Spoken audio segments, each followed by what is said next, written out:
Hello, everyone, and welcome to Abnormal Investigations. I hope everybody's having a good night tonight. This is our members only live, so I'm unable to see how many is in the chat tonight. I don't know why it does that, but on the members only, it does not allow us to see who all's here, so I'll just have to look at the chat and see if we see any names. Got a few things I was going to let y'all know tonight. Hello, Clove, Nancy, Mandy, Lisa Ann, Jana, Lisa. Good to see y'all. Pink Pixie, good to see you. Hey, Chester, good to see you. And we got Belinda in here. Tim Wrestler's in here. Tim and his daughter Tina both become members today again. Tim's been a member and then Tina became a member today. So congratulations, Tina. Welcome to the family.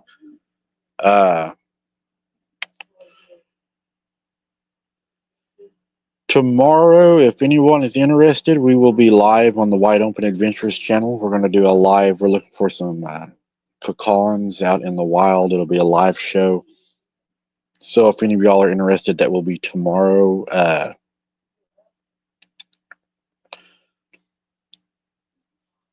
think that is pretty much everything we got going on. Let me go ahead and bring Jesse and Randy on, guys, and let's go ahead and kick this off real quick. Let me see here. There we go. Hello. What's up? How's everybody today? Well, I've been busy. I would have been saying hi in chat earlier, everybody. I wasn't ignoring you. Sorry, but I had a cat in my lap. You need to get rid of that cat. Yeah, she got out of my lap just as you put me on. Just toss her outside and shut the window. No. They're little cannibals. Cannibals would be referring to them eating other cats. They will. No, They actually, you know what cats remind me of? If you watch the movie Gremlins, yeah, if you don't, that's when they're being carried. Yeah. The movie Gremlins. You mean they? If you don't feed them before midnight or after midnight, then they harass you all night. Don't feed them around midnight because then they'll never be asleep. They'll be up all night playing. Right. I hear a new Gremlins movie. Gremlins 3, I think. Really? I've seen trailers for it. Yeah. I don't know. There's no release date yet, but that's going to be cool. I'd like to go watch that. Yeah.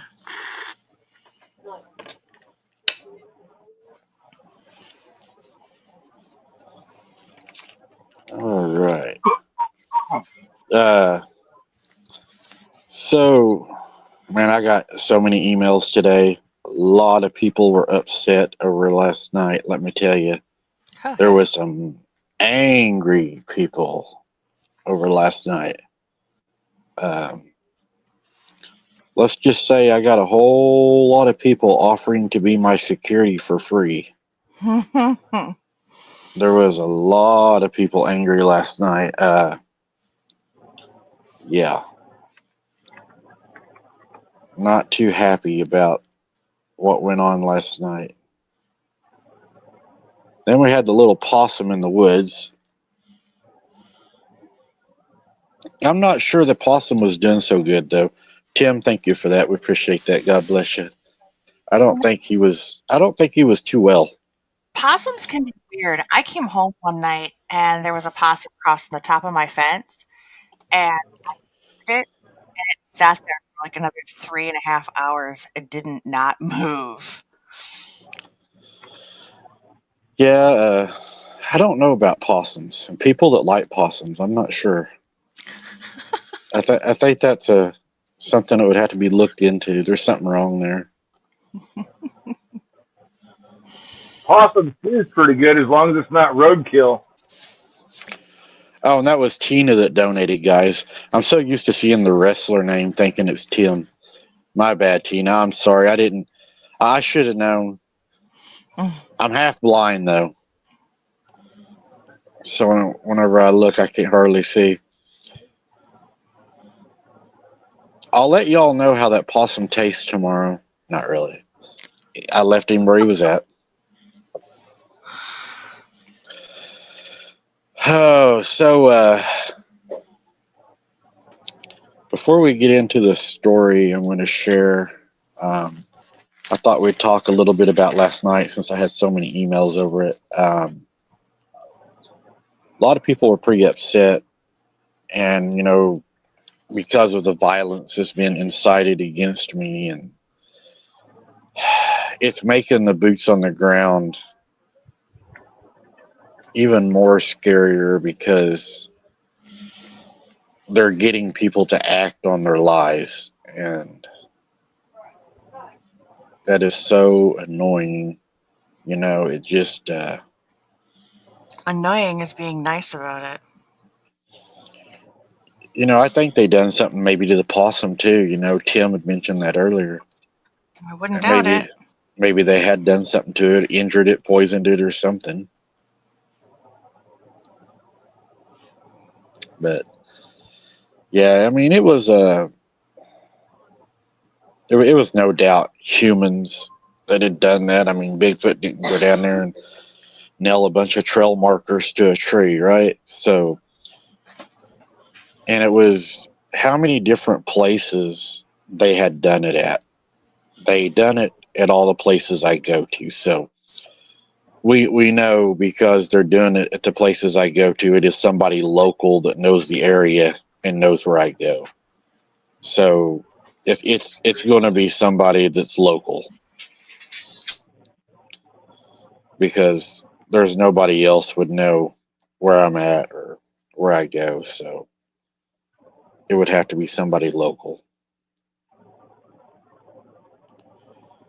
And to go out and just, I don't know.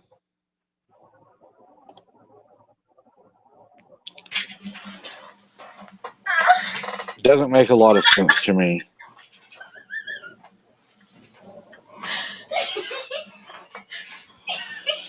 But, I was talking to my friend today and he said it's, evident that whoever's doing it is local. And he said they know you. They know where you're going. And if they didn't know, somebody that does know has shared that information to them. So that's kind of what we're facing right now. It's frustrating. Um, I happened to see him step out from behind the tree right before we left. My security team actually saw him before I did. They said that I had walked right past him. Um, I didn't see him when I walked right past him, but I did see him whenever he stepped out from behind the tree, which wasn't a real smart thing to do because he was not in a very safe place at that moment. Uh, I don't understand, you know, I truly don't understand the, I don't know, you would just have to be mental to do this, I guess. Maybe that's why I don't understand, is because I don't think like they think. There's no rational thought process to it. Mm-hmm. I don't know why anybody would try and even take a chance at screwing around like that down there. It's just, it goes to show how ignorant and childish and, I mean, do they have, yeah. They wasn't able to catch him, Ellen, but they did. They ran whenever they went after him. They ran like the cowards they are. Mm-hmm. Probably a good thing they ran because they were. My team was not happy. I don't know what boots on the ground is going to look like. We're not going to stop doing it. You know, we're actually going to have a meeting tomorrow, and we're going to discuss some options to make it, you know, people safe, I guess is what you would call it, without running the investigative part of it. So, yeah, Ellen, it's, I don't know. Hello, Palazzo Place. Good to see you too. It's, I don't know. It worried a lot of people. A lot of people were upset. Um, just going to have to look at things differently. I'm going to have to carry different items with me. I may have to give up some items to carry different items, which affects us from investigating, because that means I'm not going to be able to carry a lot of my meters and extra lights and stuff like that, because I'm going to have to substitute it for other devices. You know, what do you do? Praise God and pass the ammunition. Yeah, I mean, that's pretty much what, I mean, whenever my team got a hold of me, they didn't give me an option last night. It came through as a text, and they told me, you need to leave. You need to leave. They said, we 100% see somebody. We saw somebody, and they said it was not encrypted. It was not encrypted, and that's when all the buzzing on my phone started coming through. They started calling my other phone. They were big capital letters. It's not encrypted. It's not encrypted. This is an ambush. This is an ambush. And they were telling me to get out, get out, get out, get out. And of course, I kind of like sat around for a minute. And then the last text message come through, and it says, we're going to crash the party. We're on our way. So it's up to you. You can leave now, or you can leave with us. So they were coming in hot. And yeah, they did. They came in hot. I will say that. They came in real hot. Mm-hmm. But they're even talking about asking some of their friends that they served with and worked with to start helping out. because they said once you're out of the woods for a while, you get that itch where you want to go back. And he said, I know a lot of guys that would love to come down there and play. You know? Well, hey, and if they want to continue to F around, they can find out. Yeah, I mean, it's just to the point. You know, it's just to the point to where, I don't know. I mean, they should learn they're not going to stop us from doing what we're doing. I mean, we was on last night for, what was it, hour and 23, hour 24, something like that. And thanks to all you guys, we went over 10,000 views and not even an hour and a half. He pulled over a 6-hour show last night and barely broke 2,000. So, yeah.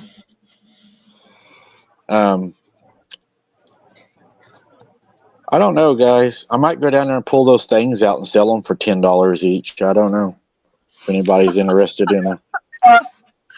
Hell yeah! Auction them off to the highest bidder. Hell yeah! That's what I thought about doing. Just we'll make money on them. Pray over them and bless them first before you touch them. Yeah. So I thought about that. Let me see if I can pull this up real quick. There you go. You already got Sunshine. She wants two. There we go. Hey, yeah, you can call them SAFO souvenirs. SAFO. Yeah, there we go. I did get a photograph from the show last night where I seen the person. I don't know how well y'all can see it in this. I had to take it from the video. Can you all see that person right there in the center of that light beam?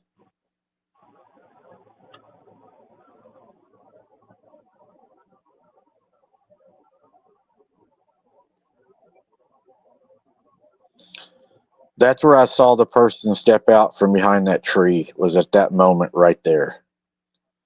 They're wearing all black.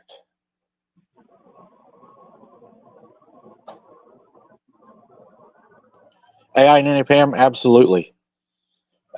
Nanny Pam needs prayers for her daughter.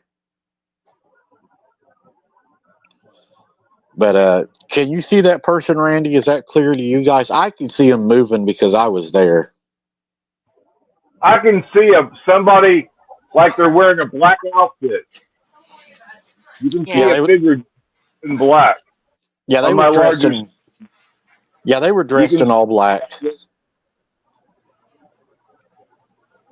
And while I was watching it, like they might have had white shoes on too, something white on their shoes, something reflective at one point. When you were walking through, I thought something caught my eye. It could have been the movement or something reflecting off of them. I'm not really for sure. Sunshine says that she saw him move in the live also. Yeah, and I saw him move when you had shined your flashlight on him. I could and focused in on him. That's when I saw him actually move. Right. Hello, Starfire. So, I don't know if he stepped out to try to scare me, or if he stepped out because I had already shined my light on him and he felt like his position was gave away. Or just to distract you from somebody else. I mean, there were more people down there. Yeah, that was the feeling. They probably had multiple people at each location. They absolutely did. Well, I can't say every location, but let's see, it would be the first one we was at, and then the second place I went to, the third place, and the fourth place. So 4 of the places I go to actually had people staged at it. So, my God, how many people have they got together now that they have incited, right? How many people have they got, involved in on this, It's, I don't know. But when you have that many people being that stupid, I mean, in my opinion, can lead to something very bad happening if two groups collide like that. I mean, tensions are high already. I've had my family's life threatened numerous times. Matter of fact, mine and my family's life has been threatened to be sent straight to hell on Thanksgiving.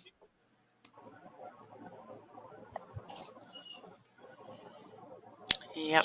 They said on Thanksgiving that we will be sent to hell. Is exactly what it says.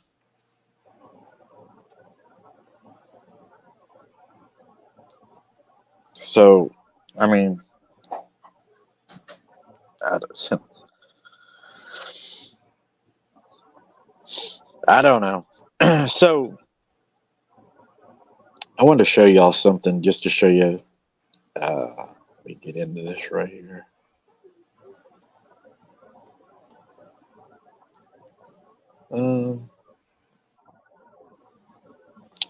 When I first got there last night, I had a feeling that they was probably going to. This is kind of scary to think about, but I think last night. Let me throw this out of the way. What was happening? I think they were going to try to get me before I ever got inside of the woods, because whenever I stopped my vehicle and started getting my gear together, I opened the door to the car. And whenever I opened the door to the car, I can't see chat right now, so if I miss anything, you guys will have to let me know. I'm into my videos now on the side. I opened my door, and I always put a light on top of my vehicles. Just I'm used to doing that from working. You're always taught to. I'm not going to go into why, because I'm not going to give away anything. But there's a reason that I put the light on top of the vehicle in the angle that it's at. It is a tactical reason. And I always do that. That's what I was taught, and it's always worked well for me. I went to do the same thing that night, getting ready to go out, with everybody. Everybody in chat was excited. We were ready to have our boots on the ground. And man, it was a nice night. It was like 67 degrees, a light wind. Everything was perfect. And I opened the door. I'm facing, this way. Y'all was watching, and I'll play it here in a second. But I'm facing this way. I opened the door to get out, and I had drove past the trail that I walked down. So the trail's at the rear of my vehicle. Okay, so I go to open the door. It's a no moon night. I mean, it's as dark as if Giles is standing in front of the sun. I mean, you can't see nothing.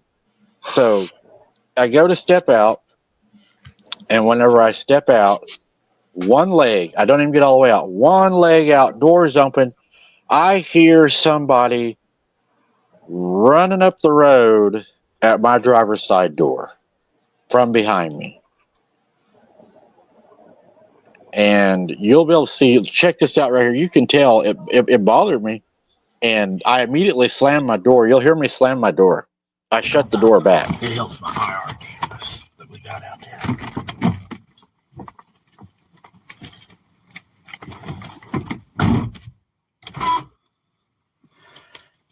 Do y'all hear that behind me?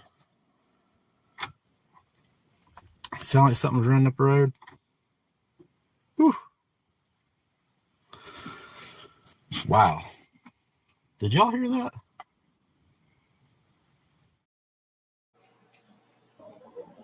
You could also hear I locked the doors too, because I was sure somebody was running up to the car. Mm-hmm. I heard them running to the car. That was a eerie feeling. But then I thought, well, maybe that's just me. Maybe it wasn't somebody. So I decided we would go ahead and continue on. As they say, Randy, carry on. And I stepped out of the vehicle, and I had little Dragon in front of me. And I thought, maybe, you know how you try to rationalize things sometimes, kind of like, try to make sense of it. Like, there wasn't nobody there. Why would there be somebody there? I mean, you're in the middle of nowhere. There's no cars there. People don't walk that far. So why would it have been somebody? You know, it's dark out. Maybe you scared yourself. You know, you start doing that. Right. And I went ahead, and soon as I started down the trail, I noticed that there was a tree across the trail. So I noticed that there was a tree laying across the trail. On the tree had white X's on the tree. And it then had sticks and stuff that was laid up on the tree. And then when my light hit out through the woods, there was numerous trail markers in the trees. I mean, it wasn't even like a few. I'm talking like somebody went down there and spent some money to put some trail markers all over these trees. Honestly, ambush did not run through my mind at that point. I was thinking more of pranksters, you know, they were just being stupid. What did I But say to you when I called you too? Told you that it might not be a safe thing, and yeah, you even again rationalized it. No, they wouldn't still be down there. well, you know, you just I felt that way too. Like, why would they be down? That would be stupid of them to be down there. Actually, be down right. there themselves.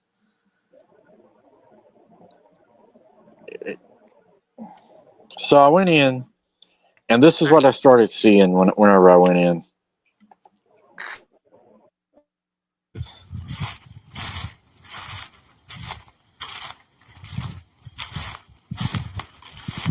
And I know Jesse will be documenting this for me.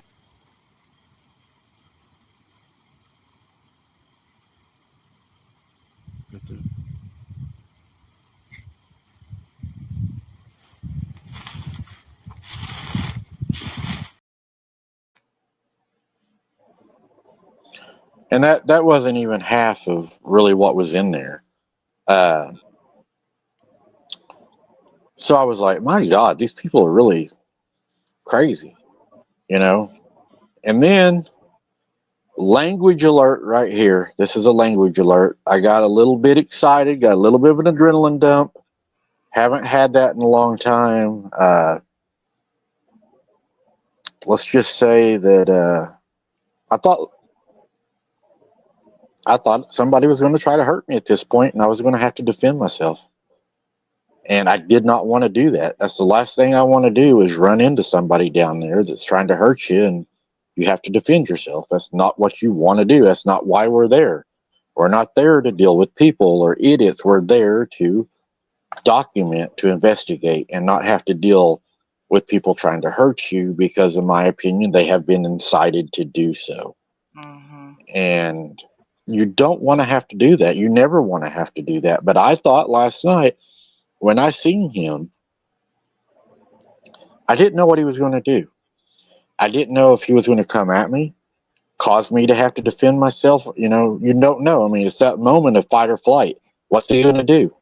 Now that he's caught, now that he's in the light, is he going to come at me? Is he going to try to get away? What's he going to do? And luckily, it didn't end up bad.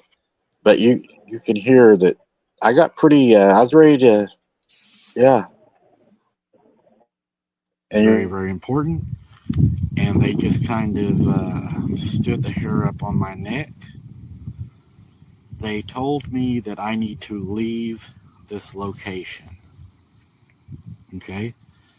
And the reason that they're telling me to leave this location is because on our last little walk, as we came right up through here, we made this little bend right through there, and we came from down there. They said right down, there he is right there. Do y'all see him? Hey! Son of a bitch. There's somebody here, guys. We can't fucking stay here with somebody, ignorant son of a bitch. Yeah.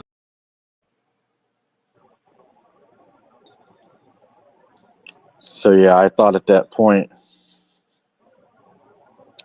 Wasn't sure what was going to happen.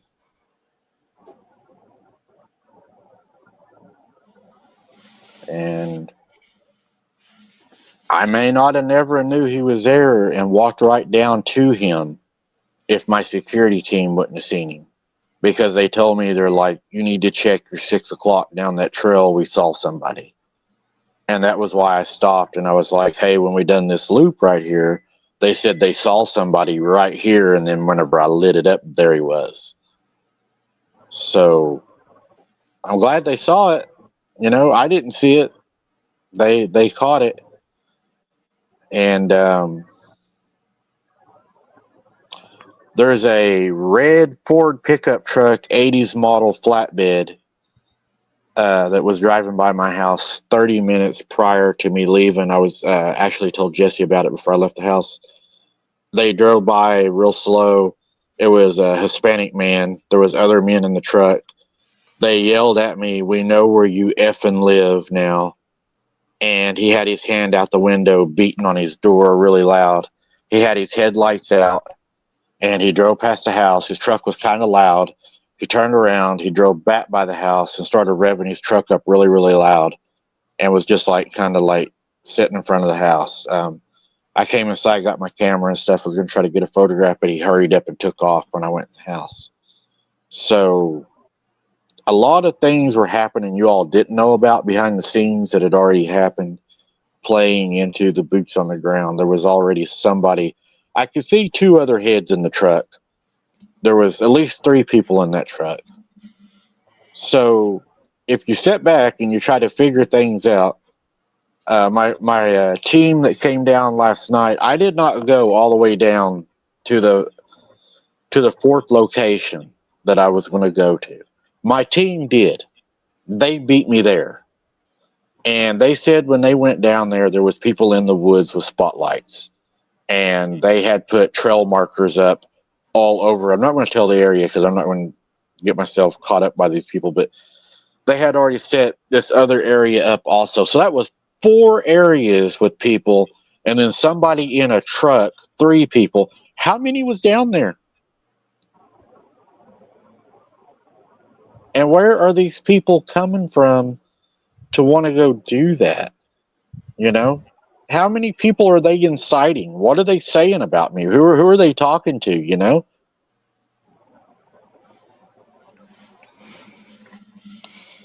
Because not only when we left the first place we went to, I went to another place that we investigate, right? And I wanted to check it out. And this is what happened there. They had it ready too.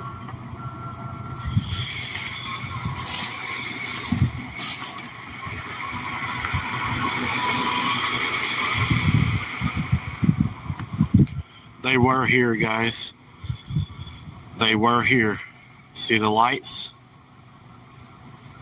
So they set this area up too, guys. This is my other spot.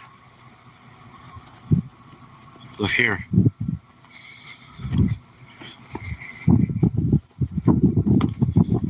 They were waiting on me tonight, no doubt.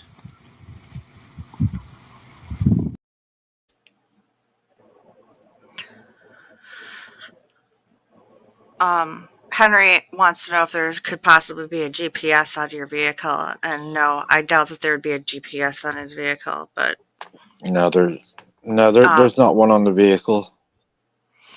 I mean, people that live in the area know the area. Also, they have air tags too that can slap on there. Yeah, I'm pretty sure that whoever it was, they didn't have a device on the vehicle. What they done is they have pre-staged this, so they knew the area, knew where I was going, know the area that I'm investigating, because it took time to put all that stuff up, and especially to do it in that many different locations. So it was a premeditated event, what they done. They had already premeditated that they were going to do this. It was planned ahead of time. Mm-hmm. So, you know, it is what it is. So I wonder who else PRT is giving money to. yeah, He's already announced he's giving money to your ex, so who else is he paying off? Just and my it's worrisome. opinion. Yeah, I mean it's worrisome because the threat that they're going to do me on Thanksgiving, send me to hell on Thanksgiving or whatever. Where was that made at? And it wasn't deleted, was it? Mm-mm. You know,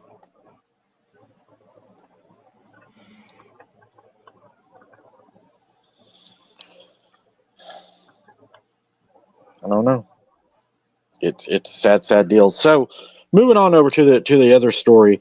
I've told y'all about the boy that was raised in this little town called Childers, Oklahoma, and my granny had told me the story about him so many times growing up, and it was just a story that we all grew up knowing. And it was like one of those, like, what happened to him? Granny, did he die, or did something eat him, or and you really never knew. It was speculation because we didn't know. None of us really, knew. Granny, I don't think, knew. She just knew the story that was told. Well, one of these lives the other night,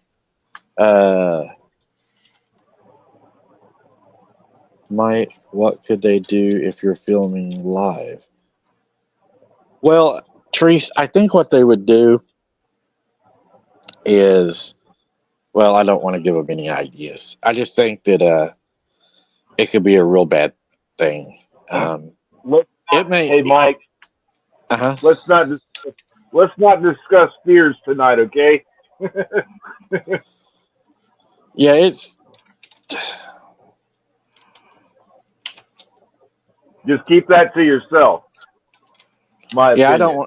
I don't want to give out any any security things that we may be planning or doing in the future, because things are going to have to change, and I've just got some guys that love to play in the woods that are willing to make sure that everything's safe. Um. Hey, So aren't these people also trained? Oh, we won't discuss that. Never mind. very very well trained. Yeah. So I mentioned this story. It's been a little while back on another show. So I got an email from a guy, and he lives in Childers, and he said, "I know what you're talking about. I know the little boy." And he said, "Mike, that's a true story. I know the family." And I was like, "Oh, you got to talk to me. We've got to talk." And I sent him an email, and he said, "I'll tell you what I know." He said, "I actually knew him and I grew up with him." Uh, so he told me he would write me an email, which he did. Uh,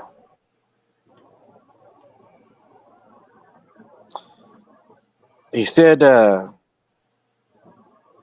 this little boy, I'll just tell you what he said right here. I'll read it to y'all and then let you all make your theories along with mine. I think it's a very interesting. Yeah, psychic. I wish I knew who they were. I really do. That's what I wished. I knew exactly who they was. So he said it began with a young boy, and his name was Thomas. He said, "I'm not going to share his last name out of respect for the family." Um, the boy, he said, had some issues, the kind that folks in those days just called mental. He had a quietness mixed with a sudden, startling wildness that made him different from the other children. He wasn't mean. He said he was just kind of disconnected. A satellite searching for a signal, he said, that we just couldn't provide. He said he would just sit and do his own thing. Most of the time, he would just sit and stare into the woods for hours. If he was outside or in the house, he had an infatuation with staring at the woods into the river bottoms. And he said his mom would even ask him sometimes, "Are you looking at the trees?" And he would never answer. He would just stare. And sometimes they said he would make grunts toward the woods. Does it mean anything? He said. We really don't know. but we do know that he was really, really fascinated with woods. So I wondered, had he already seen something in the woods? He didn't know what it was.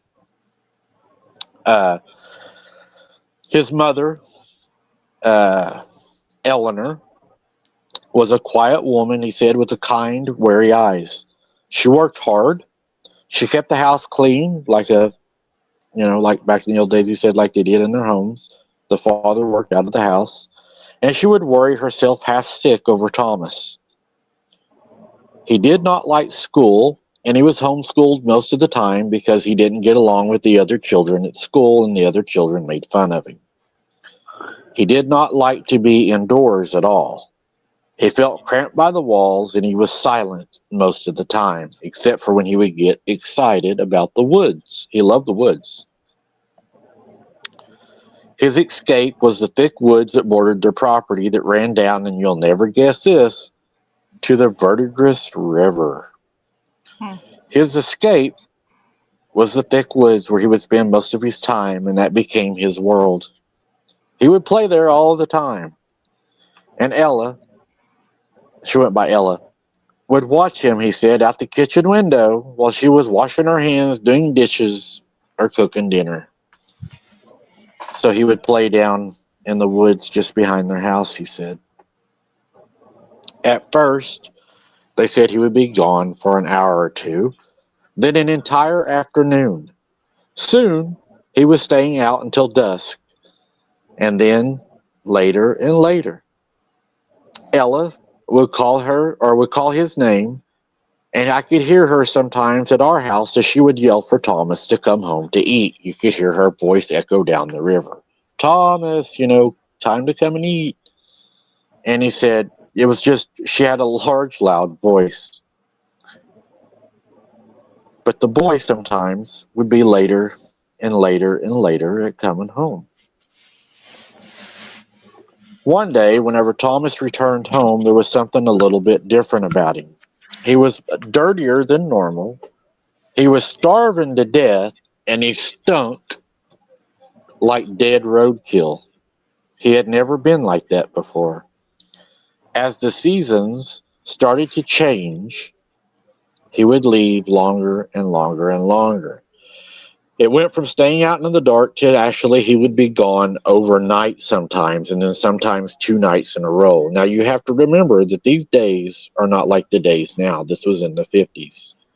His mom and dad, I don't think, paid as much attention to him as they should have, and I sometimes think that him needing the extra care, that they were tired, and if he was outside, out of sight, out of mind.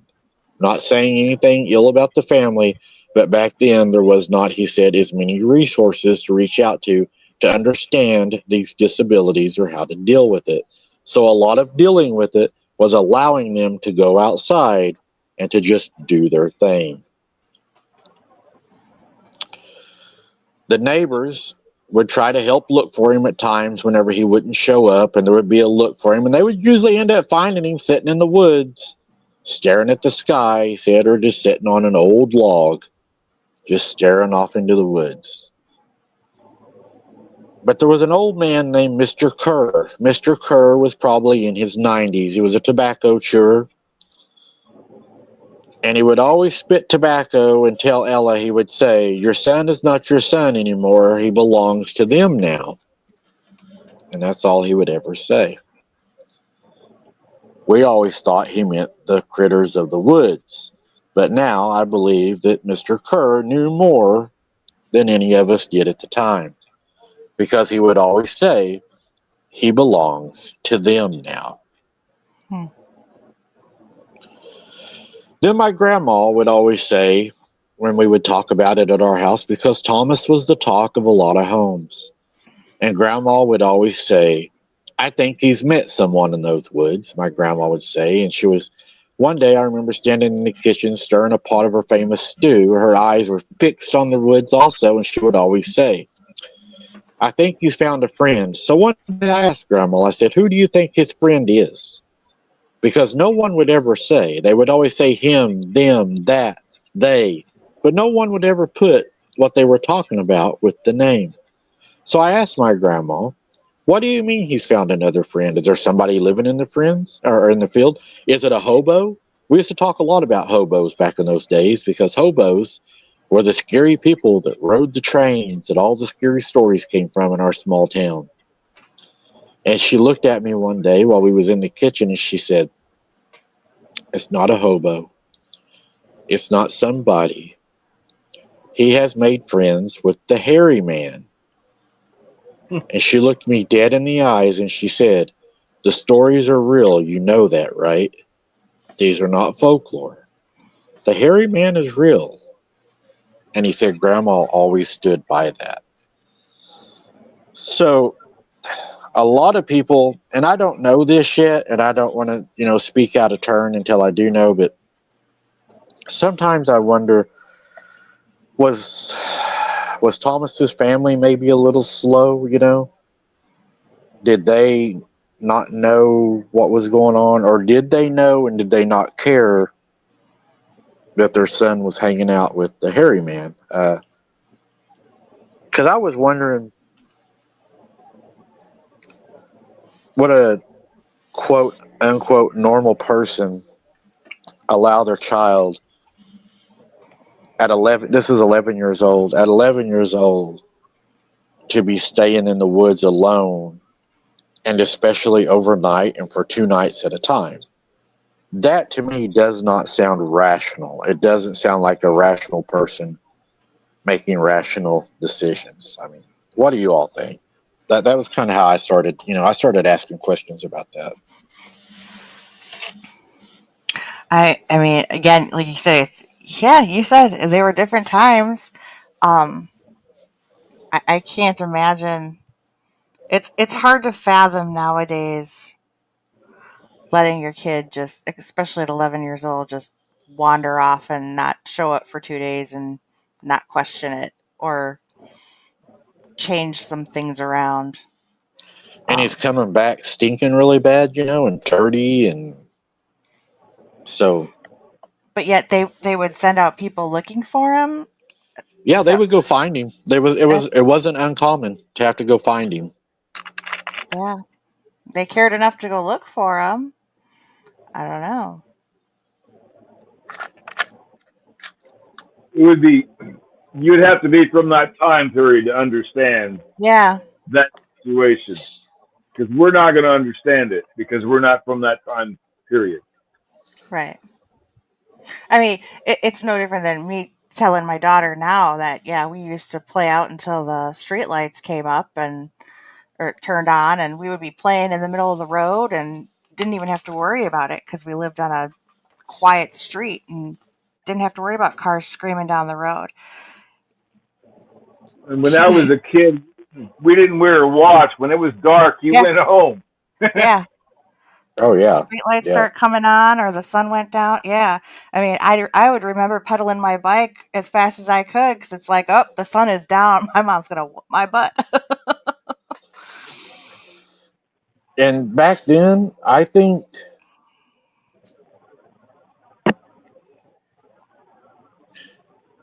a lot of people weren't as educated in some rural areas, and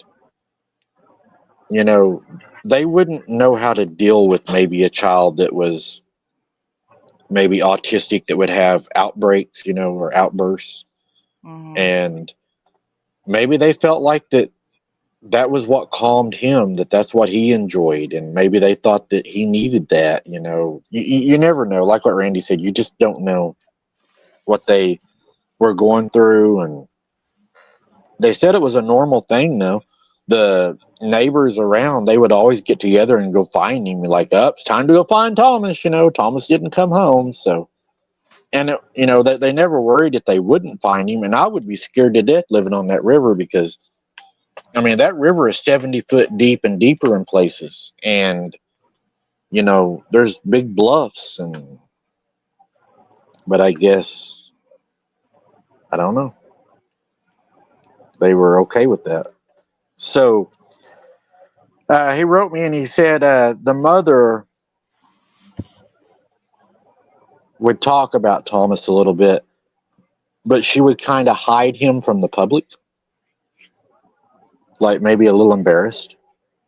When they would go to the store, she would always leave him in the car, or whenever you would go to their house, if there was like somebody showed up they didn't know, they would, usher him to the backyard or something and try to like keep him kind of, back away from everybody, because there was a time that the preacher came to their house for Sunday dinner, and they don't know why. Thomas had never done this, but the preacher was sitting by Thomas, and he reached across Thomas's plate to grab another piece of chicken, and when he did, Thomas growled and bit the preacher on the arm. And whenever he done that, the preacher stood up and slapped Thomas and said that he needed an exorcism, which, I don't know if, yeah. So anyways, he said Thomas ended up telling his mother about the hairy man. He said Thomas did eventually start talking about the new friend, and he called him the hairy man. He said when he was about 11 years old, he'd come back one evening. Face was bright with emotion. Ella hadn't seen him that excited in years. And he spoke of a quiet friend, a big one, who moved. And I listen to this. You can tell this is old time language. I like this. I really get into this. He said, he described this large, hairy man. And y'all, I know y'all are going to probably have some things to say about this. Said he moved like smoke through the trees, and he made a humming noise. I thought that was really interesting, describing it as smoke and a humming noise. Grandma said that she always thought that it was a juvenile Sasquatch. That was what his grandma thought. And maybe Thomas was lonely and he had made a connection with something in the woods. Now, does that not sound weird to you, describing something like that moving through the woods as smoke and a humming noise?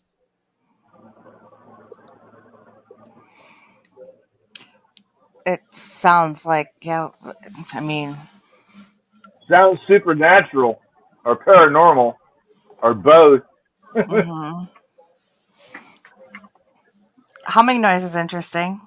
There's been humming noises out by you when you've gone out. Frequency, you Those think? Vibration? Could be. those noises that you're hearing in the air, those could be portals opening and ships flying in and out of them, or something going in and out of the portal. Some of those sounds that we're hearing, especially those, like it sounds like a metal door closing. That sounds that portals make. But the portals I've seen that those werewolf creatures step through, there's no sound. You don't hear anything like that. Or I didn't hear anything. I was like 3 feet away from it. There was absolutely no sound. So I wonder if it's maybe because he was autistic and they said he grunted a lot and stuff, if maybe this thing was communicating with him on like a different sound wave. That's what I was wondering too when in the beginning when you were talking about that he would sit there and stare and grunt every once in a while. Like maybe he was able to hear the different frequencies and that's why he didn't really communicate the same. perhaps that humming, he was communicating with them at a distance, because we don't know exactly what kind of sounds that they can make. Maybe they could make sounds that he could hear. Perhaps some of those humming noises that kid's making is communicating to those creatures. Maybe they had some kind of communication or language going between them. Those autistic children are highly intelligent. I mean, very intelligent. Right. Well, she said, this is where it really gets strange, guys. It really starts getting weird right here. He said that his mom then started acting like she was distancing herself from Thomas, not really baby him, like as much as she used to. And Thomas started staying out a week at a time or longer.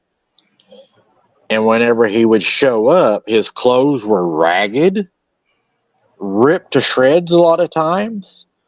His hair was matted and filthy and dirty.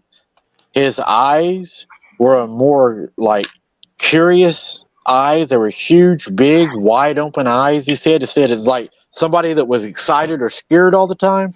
His eyes just stayed like that. He said they were like almost abnormally large. And he would stay like that, like all the time. And he said he acted like a deer that was being hunted. He would sniff the air. Got animalistic. And one day when they was in the backyard, Ella tried to catch a chicken to cook for dinner. And she told Thomas, "Get me a chicken," because Thomas would always catch the chicken for her. And then they would take it to the chopping block and chop, the chicken and prepare the chicken. We used to do that too. But the thing is, Thomas one day when she told him to catch the chicken, took off running. And he said, I was visiting that day when this happened. He said, because I remember my mom and dad, because he was raised with Thomas, freaking out. He said, my mom actually vomited because when they told Thomas, go catch a chicken, he done what he normally done, except for he used his front hands to kind of run with at times, caught the chicken, he said, and stuck that thing's head in its mouth alive and chewed its damn head off. And then threw the chicken up to his mom with blood all over his face. And he said, the chicken flopping and running around the yard. And he said, I remember my mom getting really sick and screaming, and my dad having to call my mom, and we had to leave. And he said, Thomas was just standing there grunting with every breath, like a, and he said he had blood all over him. And he said, that was traumatizing. And he said, it still bothers me to this day. He said it was so unnatural at what he'd done. A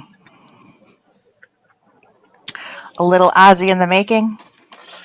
Well, I'm wondering if he wasn't exhibiting those behaviors because whatever he was hanging out with in the woods was teaching him how to hunt, how they hunt. Well, and why can't I think of his name? When you said how big his eyes were and that the way that the expression on his face, the eyes, it reminded me of the photo of, why can't I think of his name, of him sitting in the back of the ambulance after they found him. Oh, yeah, the little red-headed kid. Yeah. Yeah, I remember that one. Yeah, that's when you said that was the image that I got, because that was kind of how he looked. The big scared eyes. That's what I was picturing. And he said he didn't just bite the head of the chicken off. He said he had the chicken's head and everything in his mouth and was like chewing on it until he finally got it like chewed off. So I'm sure that was a little traumatizing to somebody that had never seen something like that. We could go down a rabbit hole. Could demonic beings hang around these creatures that this kid was around? And could these demonic beings have influenced that child in any way, manner, or fashion? Oh yeah, I believe so. Yeah, definitely. I believe that they hang around them. I believe that they're family. Did he bite the priest because the priest was a real man of God and the priest sensed that the kid was full of demons and that's why he mentioned an exorcism? Well, my first thought went to if he was living or out and imitating a lot of what these other creatures are doing and seeing. If you think about even other wild animals too, if somebody is reaching across your food in the wild like that, your first reaction is, are they going to grab my food? So I could almost see him reacting like, don't touch my food, don't touch my plate. Maybe it was something that he had seen already being out there. Um, but I also Y'all, know that there's somebody sitting in front of my house right now with their music really, really loud, vibrating on windows with a bass, just so you know. Can you all hear You it? got to go light them up. You got a bright spotlight you can light them up with?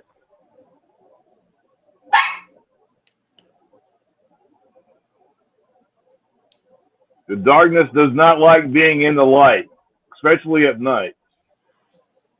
I don't hear it. Yeah, they left. You can hear them. They are flying down the road. I can hear them. They're like pedal to the metal. But anyway, see what we go through.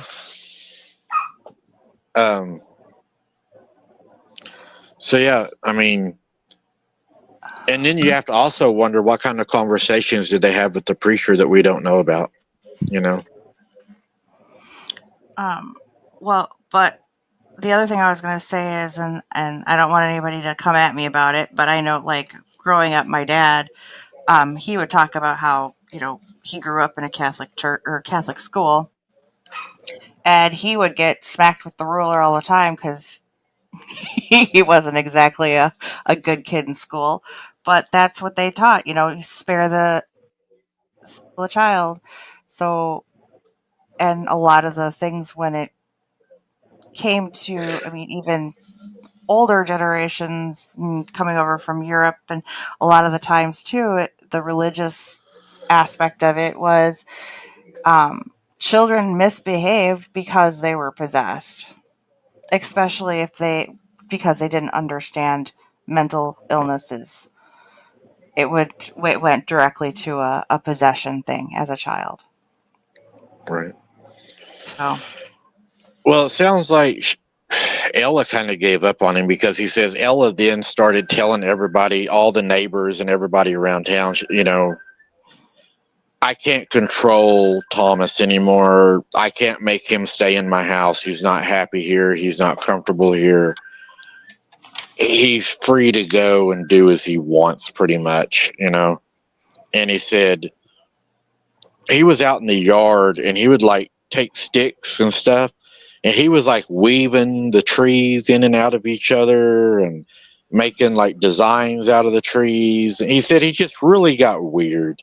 And he said, and it was like Ella didn't really care. It was kind of like Thomas is happy. And he said what was weird is she would always say, I can't make him stay in the confines of a sterile house. That's not where he wants to be. He doesn't want to be here. And he said, we thought that was, really strange. Our family was like, wow, she needs to, pay more attention to him, stuff like that. But Ella was kind of going the opposite direction. She was paying less attention to him. She was like, he's happy out there and he likes to run around and, why not, right? So the arrangement, he said, that she ended up making with her own son was that whenever she would make dinner at night, she would prepare 2 dinner plates. Now, I have a question about this that I don't know yet, and I've sent him an email. She would prepare 2 dinner plates, and she would set them on the back porch. Remember, my granny had told me that same story, for him to come to have something to eat. But she would put 2 dinner plates back. So I'm guessing she was putting 2 back there for him and whatever he was with. But then it makes you wonder, did the other ones get mad, or was there not other ones? Was it just him and this one hairy man? A lot of questions there. But he said, we knew that one plate was for Thomas and the other was for whatever was with Thomas. And Thomas would come every night, and the plates would be emptied and then placed back on the porch. It's like he knew to come home to grab something to eat, and then he would go back to the woods. He said, I knew because my grandma would always tell me, at least she's feeding her son. A good mother always makes sure that everybody in the house has a full belly. And I do know that back then that was important, because I have heard a lot of the older people talk about, that a full belly was an important thing. You would go to somebody's house and they would always have something on the stove. My grandma always had something on the stove cooking. Didn't matter. Noodles, green beans, potatoes, and she would always tell when people would come over, they'd always say, get you a plate. Get you a plate of that. Get you a plate of that. And, they'd always say, oh, God, I'm so full. And grandma would be like, no, you have a little bit. You always had to have a little bit. It didn't matter how full you was. But they said the creature was a mystery, and they started hearing weird howls from down in the river bottoms. But then he said, I asked my grandma, what does the thing look like that Thomas was with? And he said, Grandma looked me in the eyes, and he said, I'd never seen Grandma look like that before. And she said, you don't want to know. And he said, I told her, Grandma, I do want to know. Please tell me. And she's like, okay. He said, Grandma explained to me that what Thomas was with was something that, now this I think is really cool, a lot of people in the area had seen. So this was not a creature that just happened to Thomas. Everybody in this area was familiar with it because a lot of people in the area had seen it. And she said they described it as part ape, part wolf, and part man. I thought that was interesting. And they said that Thomas had bonded with this monster of whatever it was, and that it had accepted him, and Thomas had accepted it.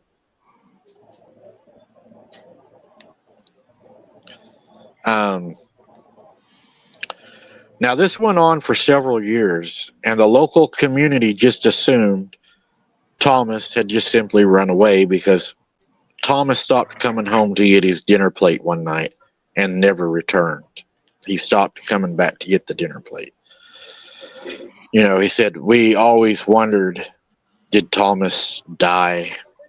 Did they go further away? What happened to Thomas? Did whatever he was with finally decide to eat him, or what happened, right?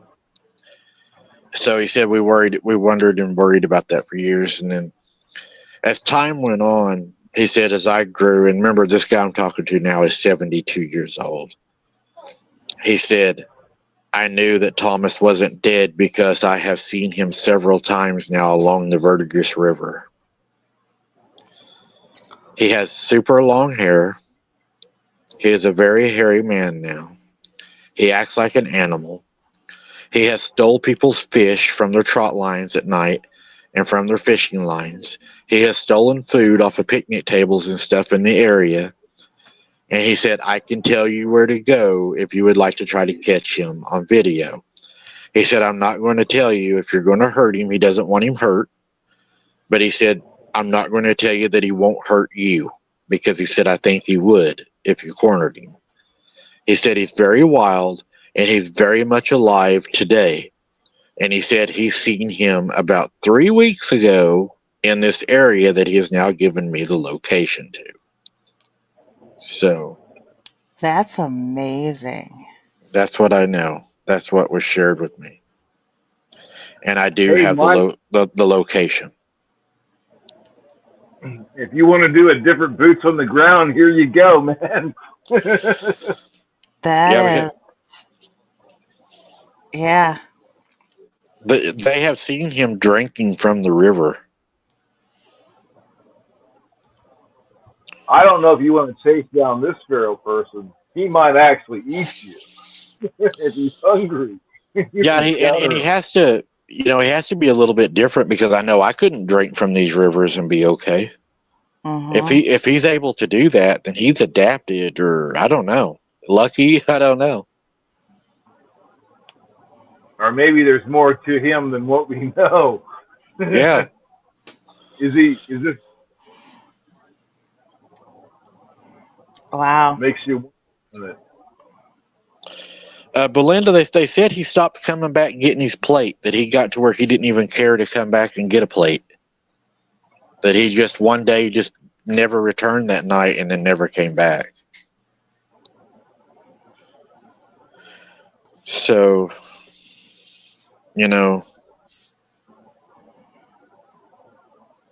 I think so too, Jenna. I think he went totally feral. and got where he didn't. You know, Hey, Mike, Starfire's asking a question. How old would he be? Do we know today? How old would this person be?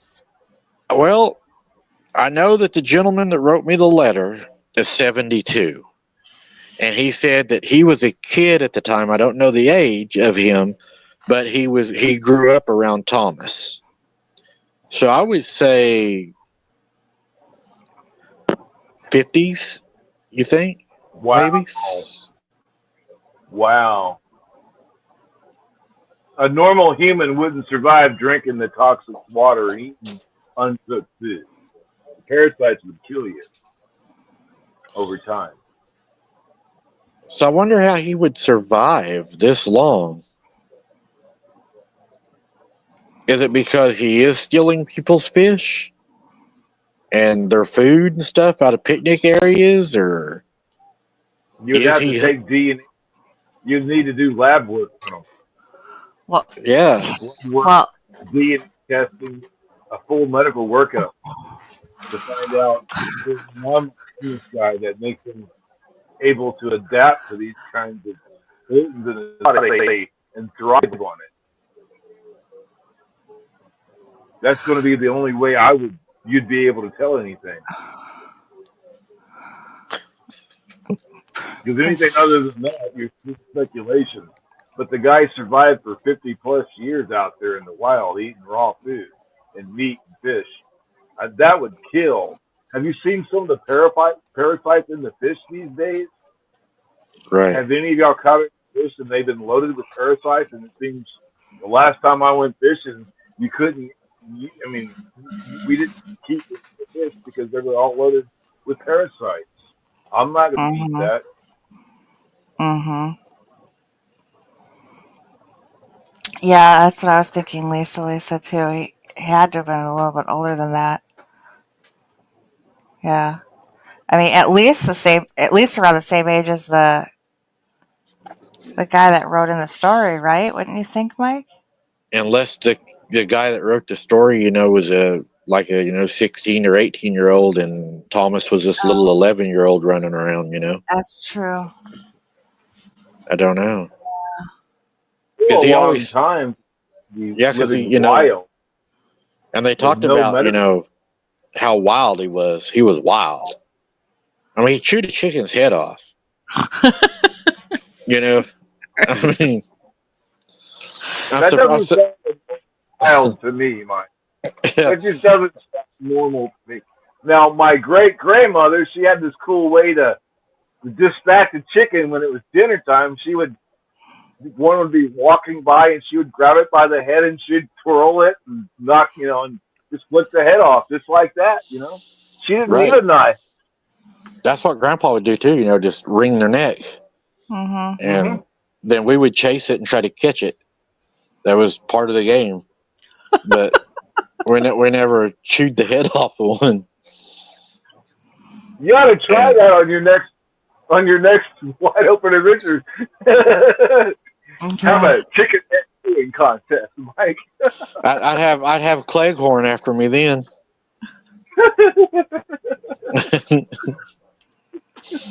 And I'm only kidding. And this is for only guys. But that brings a whole different scenario too, because he would be apt to make weapons and tools and stuff having that human mind. I mean, he might be running around down there with a homemade knife or a spear or God knows what. Who wants to go down there and find out? Yeah. Or maybe he doesn't even need to worry about it because of who he's made friends with. Yeah, maybe he's still running with the Bigfoot crew.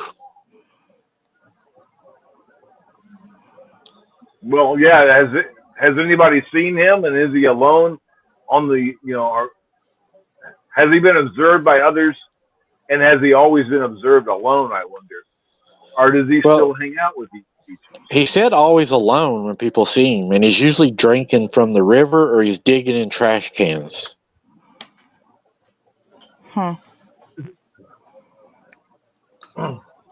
And sometimes he's not even clothed. And if he is clothed, it's clothes that he has stolen from campers or people that's left. One guy that saw him, and I thought this was kind of weird, just conversating with this guy. The dude was actually wearing a white summer dress, like a white sundress, walking the bank of the river. So what would you classify this person as? A feral person? I mean, that's not the definition of feral. I Or don't close know. to. But I mean, it's not something you want to unzip your tent to, is seeing this big, burly, long-haired dude wearing a dress smiling at you. I know You there's got to know, be statutory appearance. I just wouldn't do it. Maybe go stay in a hotel room, at night. Lock the door. got his hair up in pigtails, I mean, I don't know. Can you wake up and some feral person's chewing on you? That Oh would yeah, suck. I mean, and then you got to think about when you're down there camping. If he's wearing a dress, that tells me that he doesn't care what society thinks. He has Well, stolen something that fits him, that offers him coverage and maybe warmth and comfort. And he's just, because there's another report. Let me see what I wrote down. He said I, he was seen one time wearing a red plaid long sleeve shirt, button up, with a woman's sun hat, and then nothing from the shirt down. I was gonna say at least at one point he was wearing a dress and covered. I mean, he's been out there seen completely in his birthday suit. I mean, Right. But He sometimes doesn't he have, is. evidently. hmm? He doesn't have any shame, evidently. Yeah. He doesn't really Yeah. care what other people think. And for him to, I think he's a scavenger. He's grabbing whatever he can. hmm The funniest thing, and I wasn't going to say this because I know people's going to laugh. Maybe everybody needs a laugh tonight. Ever. The last time he was seen by a lady that lives up there that has now passed away last year, he said. But she said she saw him looking in her kitchen window at her. She was making homemade noodles. And he was looking, he probably smelt the food. He was looking in the window. And she said he had a pair of white underwear on his head, like a hat. So it's like he's grabbing whatever he can find. Maybe clotheslines, because up in this area, people still use clotheslines a lot. So maybe he's, grabbing stuff. Yeah. I mean, Puts if it I on walked wherever outside it and saw a big hairy dude with fits. coca burgers and stuff all in his hair and stuff, wearing a dress and a sun hat, yeah, Teresa, I don't think his mother is still alive to bring him food and clothes. yeah, yeah. His mother died. Yeah, his mother and his mom and dad's both dead. I mean, and he's sitting there chewing on a chicken head. With tidy whities on his head. Yeah, I mean, Imagine that's seeing gonna. that guy in a dress with the underwear on his head, Yeah, Imagine that coming into your tent at night. or he's got your tent flap unzipped, and you wake up and he's got just his head poked in, and he's got like, ponytails with these like little purple balls on them and hair clips and stuff. Or he takes your tent and uses it for a sheet. What are you gonna do? Okay, man, just Or you hear your dog getting in a fight with something, and you think your dog's fighting a coon or something, and you open the door and it's actually fighting a guy. Yeah. what's worse is he's eating your dog. That'd be a What are you doing? That's my dog. and, but you wonder, is everything we find down in the woods, is it a cryptid? Is it a Bigfoot? Or is some of it wild people that are doing things, leaving things? Look at the furniture stuff I found down there, right? A Sasquatch Mhm. isn't going to do that. It's not going to dig a hole and have a place to poop and a place to lay and to build a wall and to camouflage it and have a fire pit, because this was using fire, whatever it was. This is human. Yeah, I don't think the whoever was doing the pit and stuff down there that you came across was necessarily feral either, though. I think there was more to that than feral It's people. weird. I don't know. It is freaky, freaky, freaky, Mm. freaky. I don't know. But that's the story, guys. We are going to go to that location, though. I'm going to do a live and take y'all down there on the boots on the ground, and we'll see if we can catch him. He says I got a good chance of seeing him. I I asked think him if I was going to waste my time, and he's like, no. He said, I'm pretty sure that if you stick with it, you'll see him. He said it ain't like he's going to walk up and say hello, but he's like, I'm pretty sure you'll get an interaction. But he told me he can't promise me he won't hurt me. bring him a Snickers.